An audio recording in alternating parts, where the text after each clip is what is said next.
Hello, my name is Taylor Crope, and I'm here to talk to you today about purpose. Your purpose should be at the beginning of your presentation to let your audience know what your speech is about. Your purpose should answer the question, why are we here? And it provides clarity for your audience so that they're not focusing on the point that you're trying to make, but rather the details you are giving. For example, the purpose of my presentation is to teach you about how to state your purpose. The acceleration of Earth is 9.8 newtons. Yeah. You know how koala bears aren't really bears, they're marsupials? Yeah.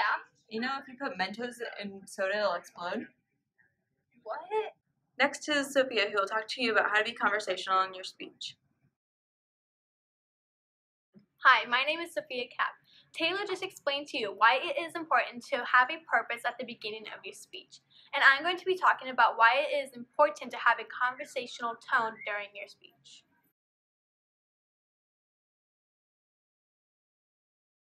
Want to use a bunch of hand gestures because then the audience is going to be distracted by what your hands are doing rather than what you're talking about. Don't want to talk like this because your audience will zone out because it is a very monotone voice and no one will be interested to listen what you're talking about.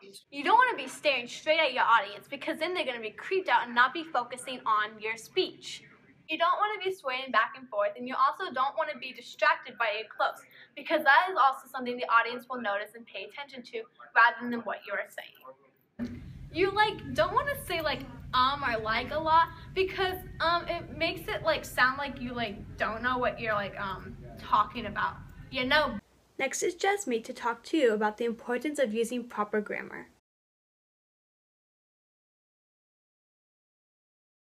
Hi, my name is Jasmine Carr. Taylor and Sophia previously talked about the importance of purpose and being conversational during a speech. I am here to talk to you about the key concepts of proper grammar. Grammar is the study of words and how they work together. It helps the fluency of sentences. When a speaker uses proper grammar, the audience has their full attention and completely understand what the speaker is saying.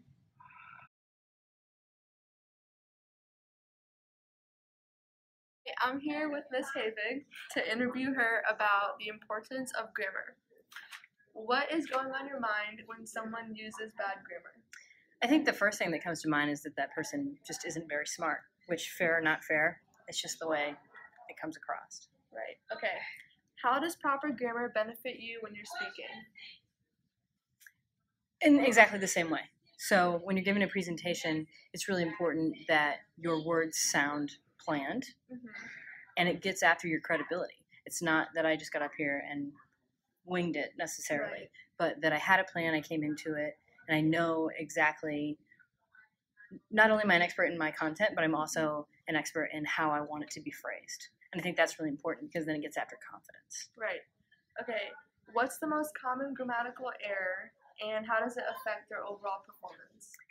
I feel like kids mistake the pronouns, this is so specific, but the pronouns I and me a lot in their speaking. So not necessarily in their writing, but in their speaking.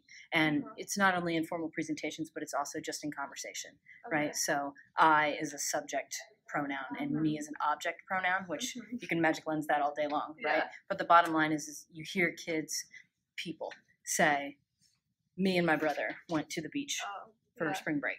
And you would never say, me went to the beach for spring break. That sounds stupid, right? But we say that when we refer to ourselves and our brothers, right? So instead, you would say, my brother and I went to the beach. But I think that one is the most commonly confused in a speaking format that I see. Okay. Why do you think that students struggle with using proper grammar? I think there are a lot of reasons for that. I think you could write a whole dissertation on it. In a lot of respects, our communication is so informal in general, so through conversation or through text message, whatever that may look like, and that then translates into our formal communication media, and it's just a transition thing. You know, it's less that people don't know and more that they just aren't conscious of it. It's something where you have to be very conscientious and be intentional more so than anything else. Okay. Thank you for letting me interview you. Yeah. In conclusion, it is important to have a purpose, be conversational, and use proper grammar. Thank you for your time.